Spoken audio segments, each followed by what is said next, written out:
भक्तटीए महाप्रभु दर्शन सारी कणिकाय निर्माल्य को तुंडरे दे जेतेबेले 22 पावच्छ को अतिक्रम करी बड़दाण्डर बुकुरे पुनश्च पहुँची जाइए। घर को फेरिबा पाई गाड़ीर हॉर्न तो बाजुचे किंतु मन कौन चाहूँगी थरे घर को फेरी जावाई।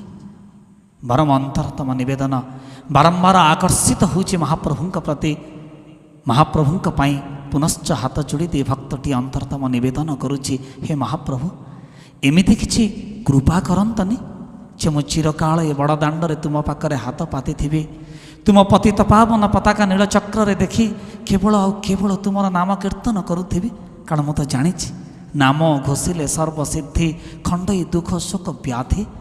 तेणु आपण करुणा करवा भंतु महाप्रभु, मु चिरकाल तुम बड़ दाण्डरे हाथ पाति ए समग्र जीवनर प्रतिटी मुहूर्त तुम नाम ही गाउथिबी। एमती एक अनवद्य रचना करते गौरहरि दलाई महोदय।